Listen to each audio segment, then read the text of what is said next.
lately I've been finding myself really interested in eye contact.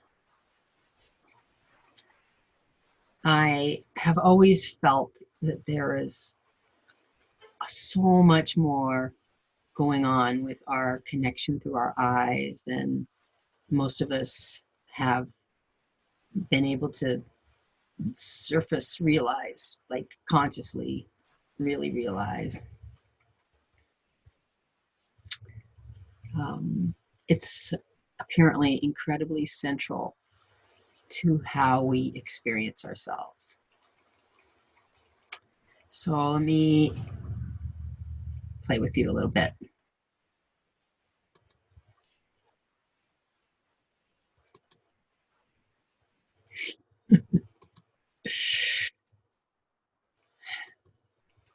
Hmm. Soft, receptive eyes help us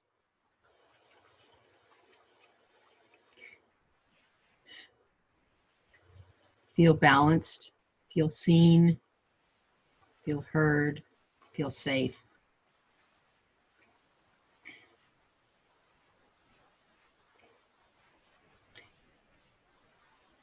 I recently came across a book written by a woman named Mary Ayers, and she goes into a lot of depth around the subject of eye contact and how it connects to the emotion of shame. She records a lot of studies and brings her own opinions forward. And what I found in reading her material was so much resonance with my own experience.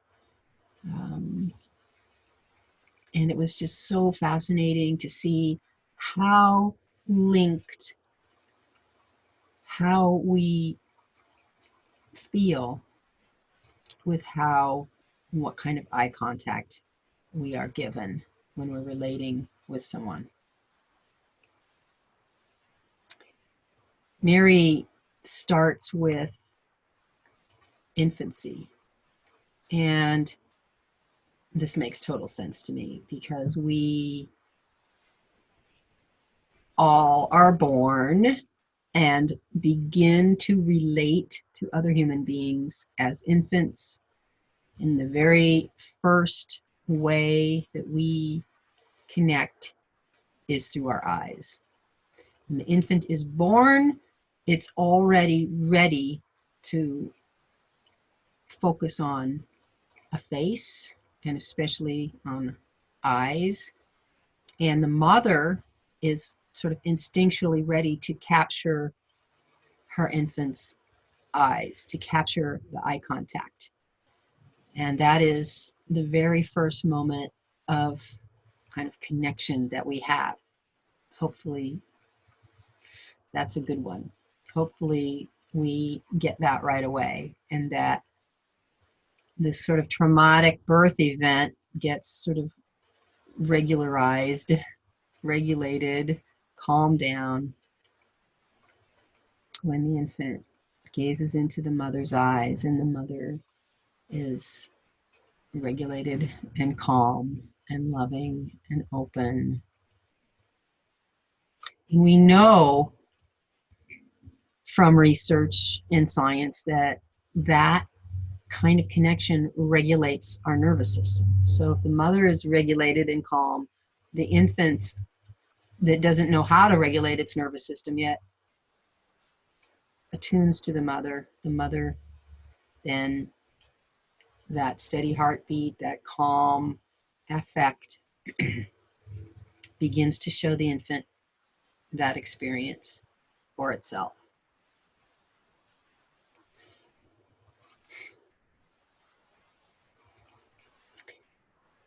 So I don't know about you, but I didn't really experience that much connection and a sense of belonging and a sense of value growing up.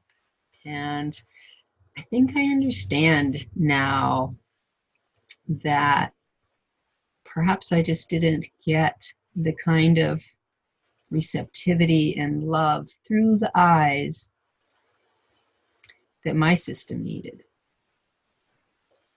Now, the really interesting thing that caught my attention was this idea that Mary puts forward, and she's not the only one, about how this gaze, this eye contact, if it's not adequate, then what happens is the infant's experience is one of shame.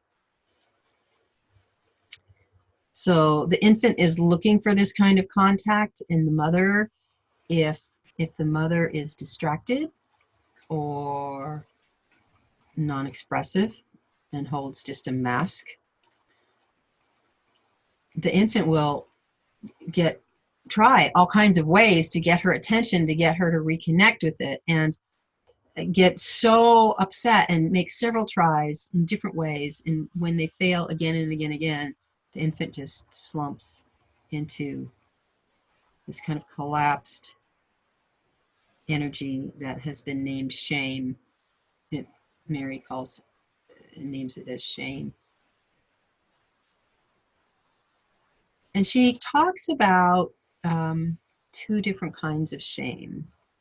And the tribal New Guineans call the surface shame skin shame. That's the kind of shame where something happens and you're sort of, you feel like this is really, you've been exposed.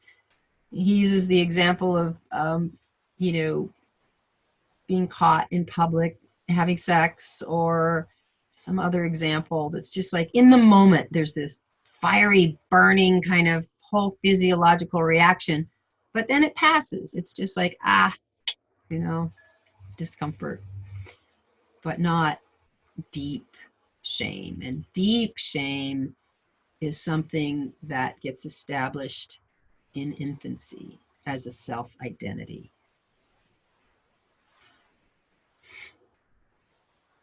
It's a shame that is felt as, I'm unlovable, I'm broken, there's something wrong with me, I don't fit, I'm not okay. And it's not just a momentary experience, but it's an identity. And it runs constantly as like a base identity, always there, always influencing this sense of, almost for me, it was like, there's this outside part of me being something, but I'm not that. The deeper part of me is not acceptable at all. And I'm sort of performing and pretending and trying, but I don't get it. I don't know how to relax and be connected to myself, because there isn't a self inside that is okay, that's lovable, that's valuable.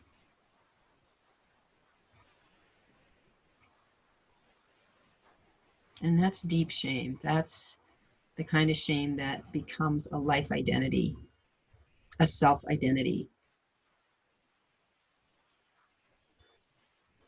And I think it's pretty damn pervasive in our culture. I don't want to opinionate about it, except that I know for myself, and when I look around, I can see, there but for the grace of God go I, because for some magical, amazing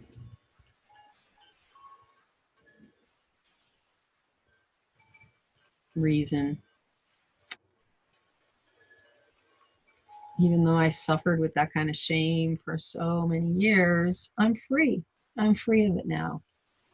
I can look myself in the eye and love what I see, love what I be, love me, And occasionally I'll get that inner critic, but it's the surface. It's not the sense of self.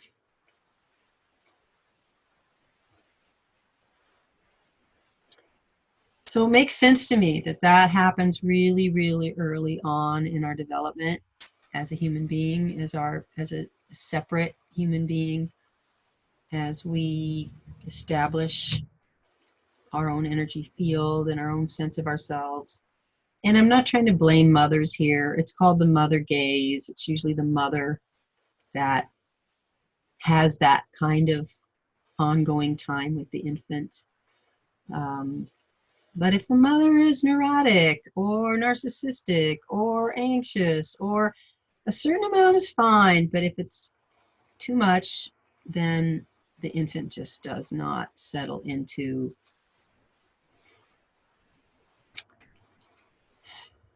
a self-acceptance and self-valuing identity.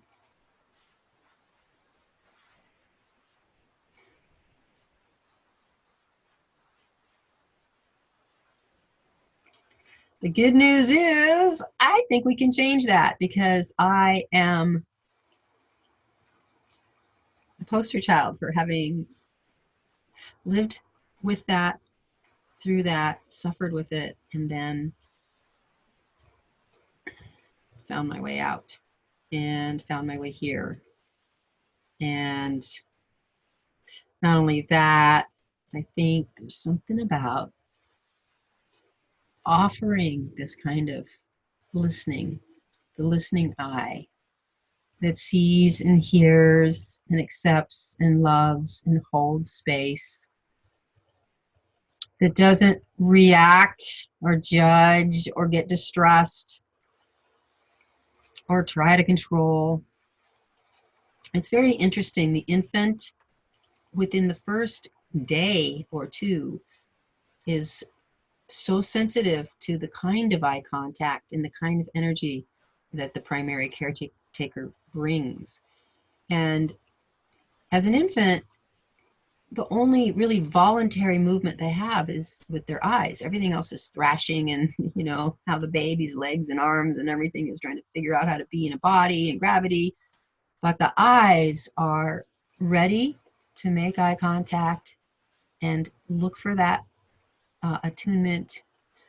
And if the mother is too much, the infant boundaries itself by shutting its eyes or turning away. Just like that's our initial way of creating boundary and protection from overstimulation or invasion even.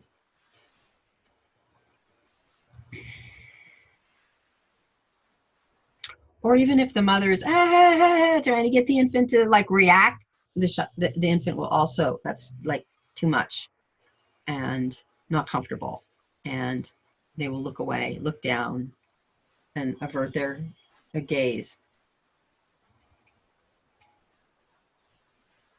So it's this built-in primary channel.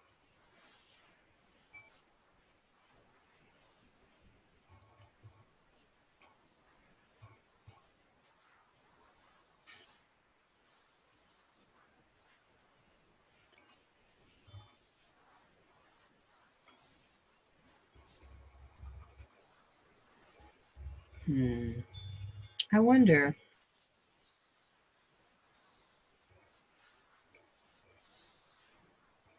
how is it for you to just gaze into a mirror with open receptivity to yourself? Can you do it? I know when I first started to look at myself in the mirror, the inner critic it was impossible. I hated myself. I hated what I looked like. I was coming from this very critical, judgmental place. But When I learn to soften and move from my head and my mental activity down into my heart, that's when I could connect with my feelings. And my heart and my feelings, that place is really loving. There's a lot of pain and a lot of crying initially, just feeling both relief of feeling the love, but also so much grief and sadness for having been guarded against self-love for so long.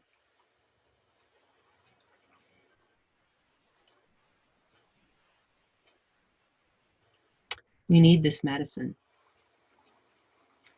We need it from others who can provide that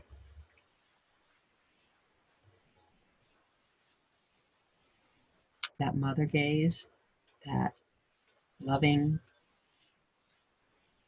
It's the guru gaze too, right? Just that open-hearted, unconditionally loving, seeing into the truth of the being that is standing in front of us, the truth of their beauty, preciousness, pricelessness.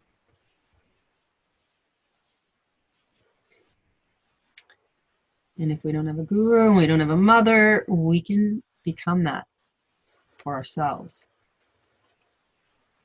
Start with quiet space and some time to gaze into your own mirror, not just to see how your hair looks or how your makeup looks or all that sort of outer image, but in. See if you can see your soul.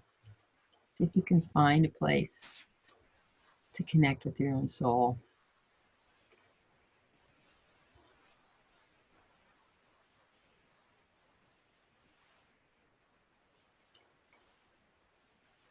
So gazing, eye contact, medicine. Medicine for the masses. That's all of us. We're the masses. Hello. Yeah. Maybe a little more serious than I intended to be in this. Just for your own information, I sat down and recorded an entire, 20 minutes on this subject, only to find out it didn't record. And have you ever done that? And it's just so initially disappointing. It's like, oh, but it flowed so well, Do I just, break the computer in anger or sob in the corner or just trust that I might be able to do something again that's still from my soul? And yeah, you can't step into the same river twice, can you? Anyway, this is my best shot on take 2, and take 1, in my opinion, was so much better. But hopefully there's been some value for you here, and I would love to hear from you if you resonate with any of this. If you resonate with like the deep shame, the surface shame, the way intimacy, unguarded intimacy can happen with soft eye contact. Or maybe you're stuck and you can't even look in the mirror. I'd like to hear that too. Yeah. Because I think all of us are here not only for our own self and our own growth and our own joy, but also to be that reflection for each other, to offer that gift that helps each of us become more truly connected to ourselves and more alive, more self-loving, more abundant, more happy. Yeah, alive, radically, radically alive. All right, I'll talk to you soon.